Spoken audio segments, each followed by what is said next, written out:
nuestro grupo está conformado por Ariadne Suárez, David Contreras, Javier García, Ninosca Cuenca, Oscar Silva, Sofía Duque, Joana Pérez y Luna Molina. La corteza cerebral es el nivel más superior del sistema nervioso central y se encuentra íntimamente relacionado con los centros más inferiores. La corteza cerebral va a recibir información de todas las partes de nuestro cuerpo, dando como resultado una respuesta mediante estímulos nerviosos muy precisos y específicos. Dicha información se va a almacenar en esta corteza cerebral.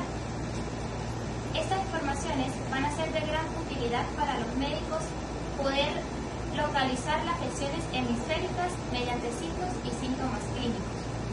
La corteza va a tener un grosor entre 1,5 y 4,5 milímetros, siendo diferente el grosor en cada una de sus localizaciones. Por ejemplo, por encima de sus circunvoluciones va a tener un grosor más ancho, mientras que por donde va sus surcos va a tener un grosor más finito.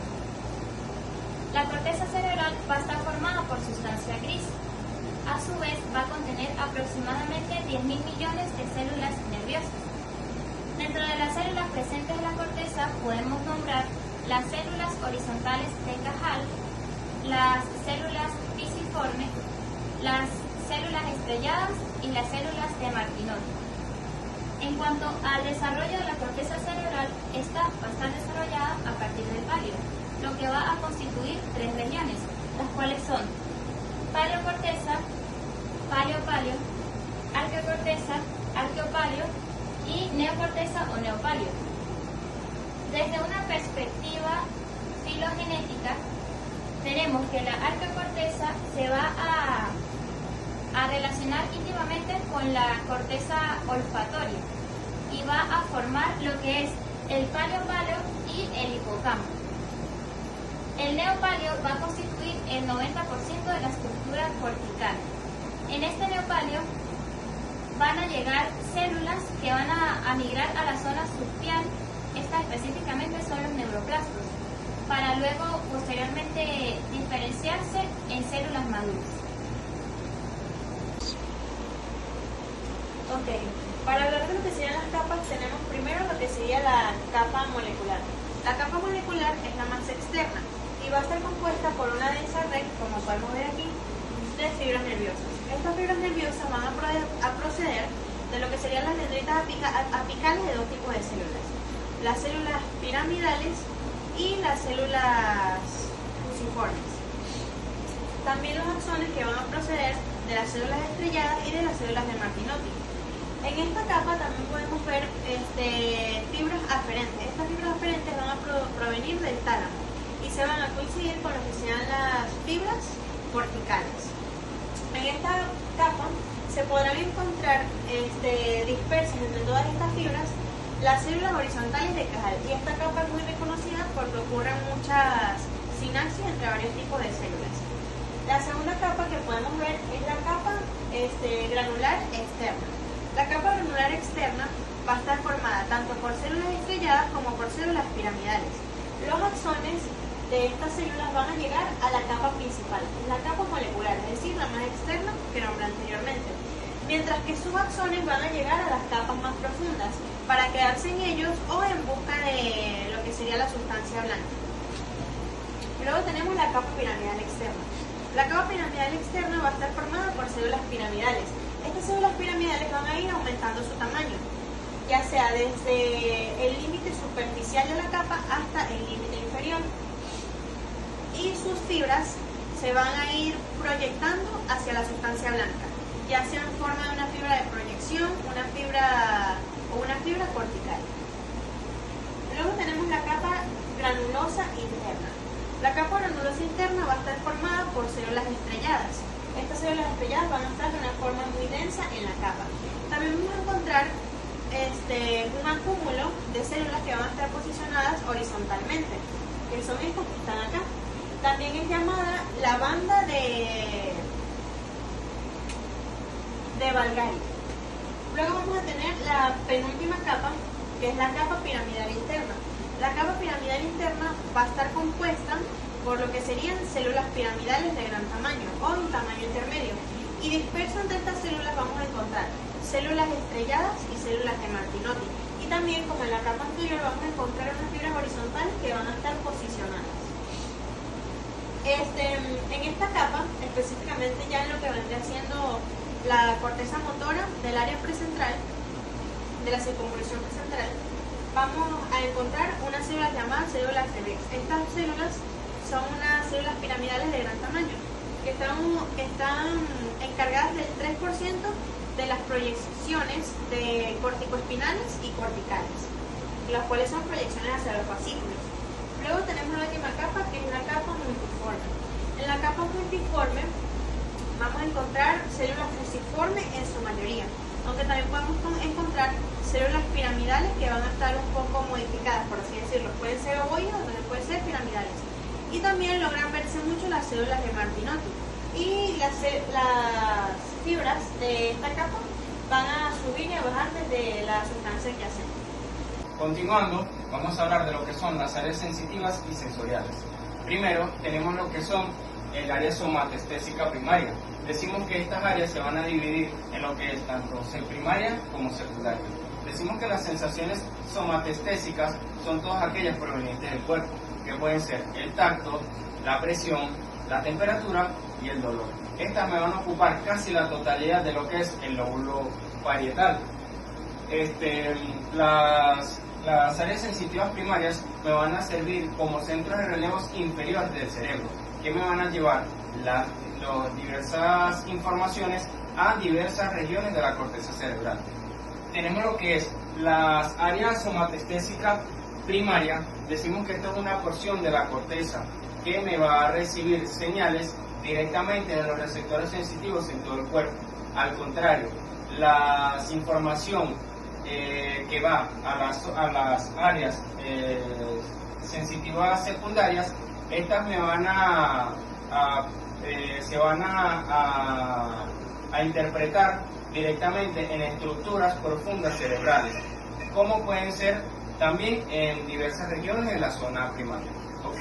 Tenemos que las áreas sensitivas primarias me van a distinguir los tipos específicos de sensaciones en diversas regiones del cuerpo.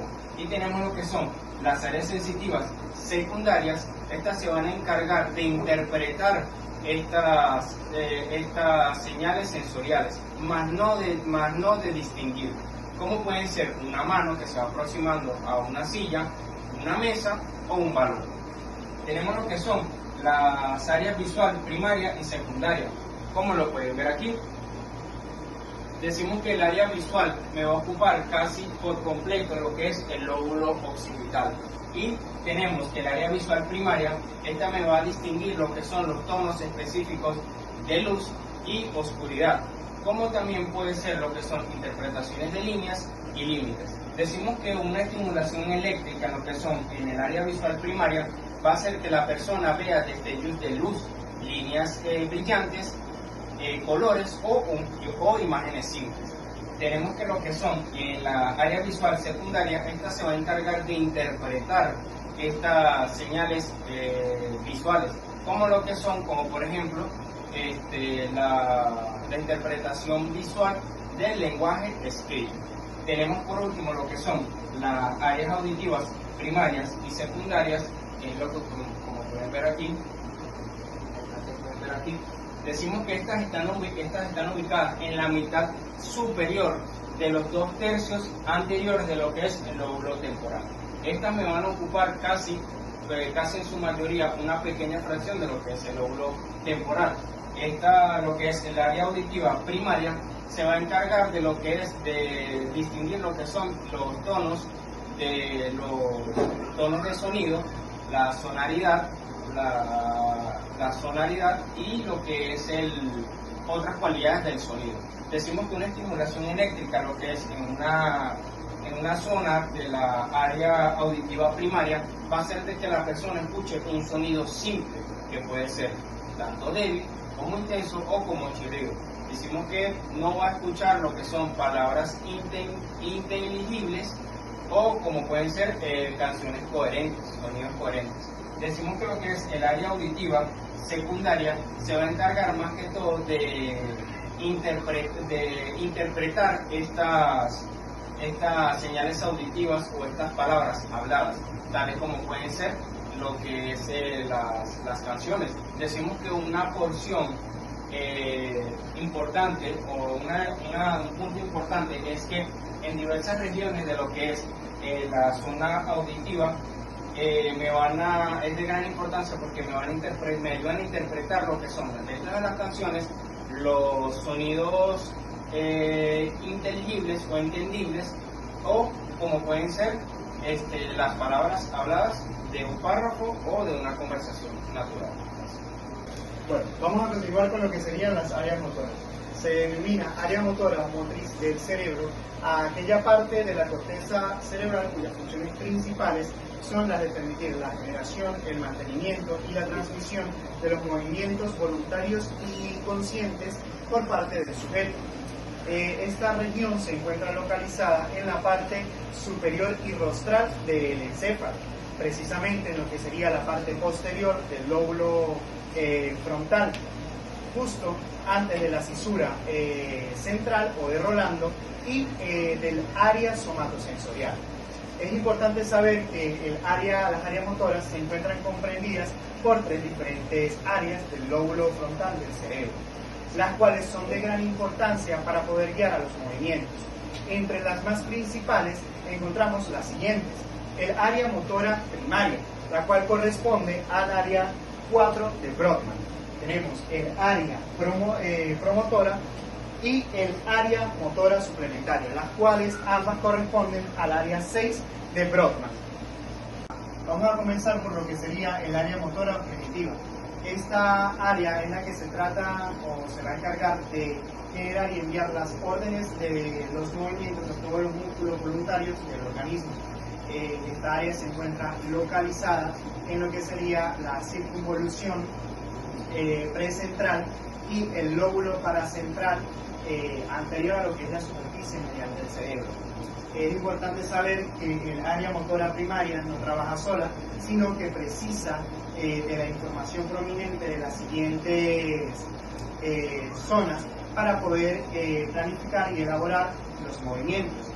Aquí también hay que saber que en esta área se encuentran, entre otras células, las células Pers, las cuales son de gran longitud y estas van a irse o van a atravesar hacia la médula espinal para poder hacer sinapsis con otras motoneuronas. Luego tenemos lo que es el área premotora. El área premotora se va a encargar de lo que es la programación y la guía de los movimientos, almacenando programas motores aprendidos mediante la experiencia. Esta área también se encarga de los movimientos necesarios para el habla y actúa también en lo que son las respuestas motoras guiadas por estímulos exógenos. Esta área se encuentra localizada por delante de lo que es el área premotora primaria y cerca de lo que es la cisura de Silva. Luego tenemos lo que es el área motora suplementaria. Esta área, al igual que la anterior, se encuentra por delante del área motora primaria y esta se encarga o se encuentra asociada a lo que es la planificación, la coordinación y la programación de los movimientos complejos, así como el inicio de los mismos. Esta también participa en lo que son aspectos como la disposición de la postura y también influye en lo que son los movimientos descoordinados. Vamos a hablar un poco de lo que es la corteza prefrontal. Esta es la región del lóbulo frontal del encéfalo, también conocida como el centro de la personalidad. Es la porción del encéfalo que se desarrolla por completo, en último lugar, específicamente al final de la adolescencia. A través de muchas conexiones a otras áreas de la corteza,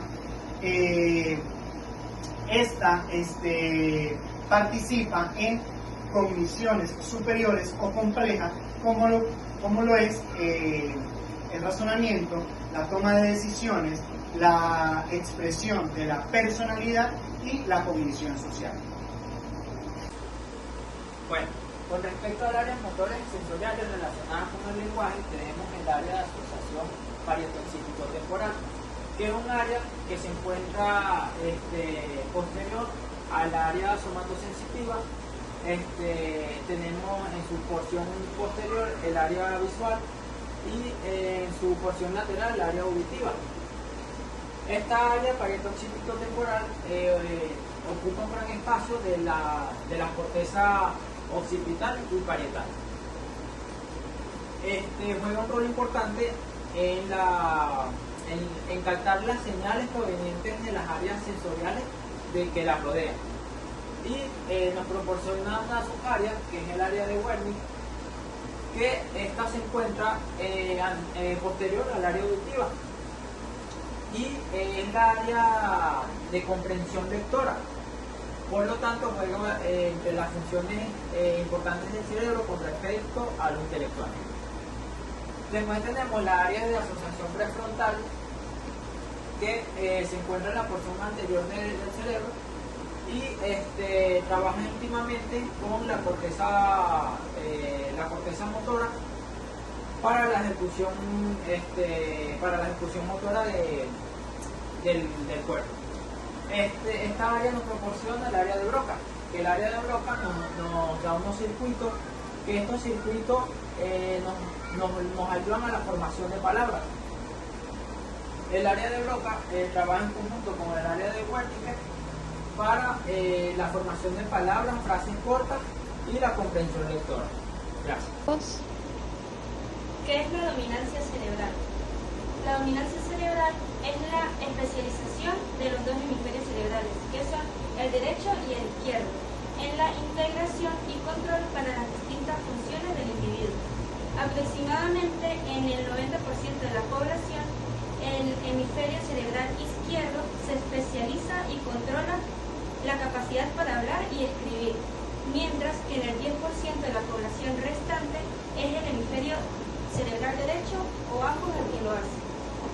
El hemisferio cerebral izquierdo contiene el modo de pensar lógico y lineal, los procesos analíticos del pensamiento, genera el lenguaje, maneja las transformaciones verbales, incluyendo la lectura y la escritura. Y aparte, este se asocia con el pensamiento abstracto. El hemisferio cerebral derecho, él percibe las estimulaciones táctiles y se relaciona con las visiones espaciales más que con el hemisferio cerebral izquierdo. Este contiene la intuición y la fuerza imaginativa más que los contenidos racionales. Es el orientador en el espacio, el ordenador de las habilidades visuales y espaciales, y este es concreto. La dominancia cerebral suele asociarse con la lateralidad. ¿Por qué? Suele asociarse, aunque los ambos conceptos son diferentes, no se relacionan con un fenómeno idéntico.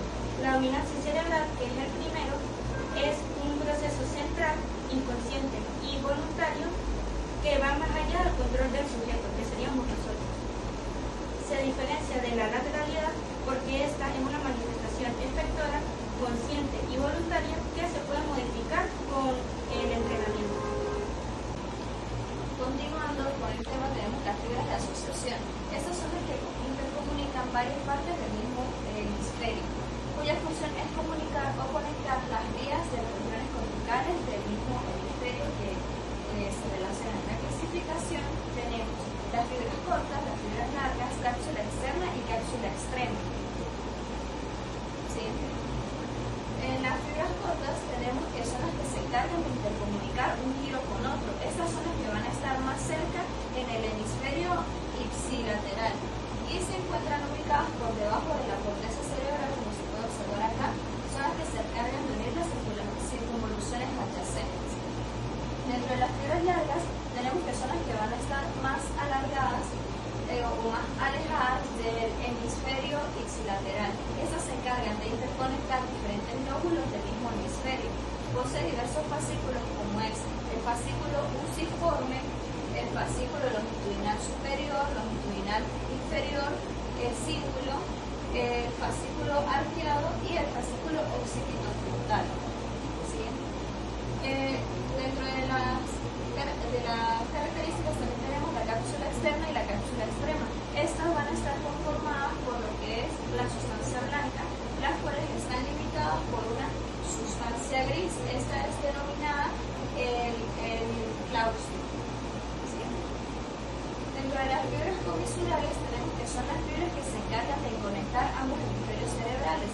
Van a estar compuestas por lo que son el cuerpo calloso, la comisura anterior, la comisura de Fornix, la comisura avenual y la comisura blanca anterior y posterior. Dentro del cuerpo calloso tenemos que es el que se encarga de conectar las áreas cerebrales de ambos hemisferios, y este posee 4 porciones que son la rodilla, el cuerpo, el rodete y la cara. La comisura anterior tenemos que son un cordón de fibras situado en el espesor de la lámina terminal por debajo del pico del cuerpo calloso y está por delante de los folículos pilares anteriores del fornix. Dentro de la comisura del fornix tenemos que es el que conecta ambos folículos del fornix y contribuye a comunicar los dos complejos hipocampales. El cuerpo calloso. El cuerpo calloso es la principal comisura cerebral. Este es un tracto de sustancia blanca que se encarga de conectar ambos hemisferios del encéfalo, cuya función es importante porque nos da profundidad y nos permite medir la vía de comunicación entre ambos hemisferios. Estructuralmente, el cuerpo calloso está conformado por sustancia blanca bien organizada que fibras comisurares, es decir, que se trata de una comisura. Y esta sustancia blanca también puede presentarse en formas de fibras de asociación y fibras de proyección. Dentro de los componentes del cuerpo calloso tenemos el rostro, el cuerpo, la rodilla y el espleno. El rostro es el que continúa con la lámina terminal y este va a estar en una parte más anterior, también es conocido como rostro. Tenemos el cuerpo, que este es el que se encarga de interconectar las cortezas tanto motoras, premotoras y parietales posteriores. En el esplenio es la parte más estrecha y la parte que se encuentra más hacia la zona posterior. Interconecta las cortezas cerebrales, occipitales y también conecta lo que es la glándula pineal con la comisura avenular. Por último tenemos la rodilla, que es una también de las partes más frontales que interconecta las cortezas prefrontales y facilita la reorganización de las funciones cerebrales. Continuando con el tema, los fascículos de proyección, o también llamados fibras de proyección, su gran función es que van a conectar la corteza cerebral con los niveles inferiores del sistema nervioso o los centros del cerebro. Es decir, las fibras aferentes y eferentes van a llevar los impulsos, es decir, van a viajar desde la corteza y hacia los canales radiales que van a converger desde el tronco del encéfalo para formar lo que es la corona radiada. Como aquí podemos ver, la corona radiada tiene forma de abanico y va desde los centros ovales del encéfalo. Vamos a tener lo que es la cápsula interna, que esa se extiende de los pedúnculos cerebrales cerebrales del cerebro, y también va a tener fibras ascendentes y descendentes y va a tener 3 partes. Como aquí vemos, tenemos el brazo anterior. Como aquí lo podemos observar, que esta va a estar separada de los componentes del cuerpo estriado, que sería la cabeza del núcleo caudado y entre la cabeza del núcleo lenticular. Luego tenemos el brazo posterior, que va a estar entre la cara externa del tálamo y el núcleo lenticular. Y tenemos la rodilla, que es la que va a separar ambos brazos, y esta va a estar medialmente a lo que es el brazo posterior. Los fascículos de asociación intrahemisférico, como aquí pueden observar, los fascículos longitudinal superior es un complejo y está formado por 2 vías, es decir, directa e indirecta. Una corresponde al fascículo arqueado, es decir, que esta va a estar por encima de lo que es la ínsula. Y la indirecta, esta consiste en 2 segmentos, en un segmento segmento anterior y un segmento posterior. El segmento anterior va a conectar lo que es la corteza frontal lateral con el giro parietal. Aquí podemos observar. Y el segmento posterior va a conectar lo que es el giro parietal posterior inferior con lo que es el lóbulo parietal. Luego tenemos el fascículo occipito frontal inferior, que nos va a atravesar lo que es la ínsula, también el lóbulo frontal, el lóbulo occipital, temporal y parietal. Por otro lado tenemos lo que es el fascículo longitudinal inferior, que se localiza en la parte más inferior del lóbulo temporal y se va a originar en la parte más anterior del lóbulo temporal.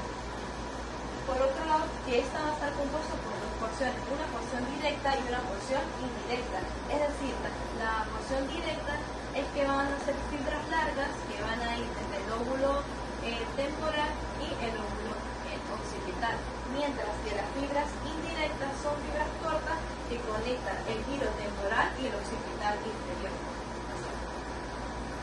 Para ir culminando tenemos el fascículo fusionado, que esta conecta la parte anterior del lóbulo temporal con la superficie orbitaria del lóbulo frontal y de lo que es la corteza prefrontal. La cápsula externa es una sustancia blanca que está dispuesta entre la ínsula y el claustro, es decir, que son fibras asociadas cortas que conectan los giros de la ínsula. Y tenemos la cápsula externa, que esta es la sustancia blanca que va a conectar el claustro por fuera y el núcleo lenticular por dentro. Y por último tenemos el fascículo de cíngulo, que este va a conectar lo que es la región prefrontal medial con el complejo hipocampal para el giro para hipocampal.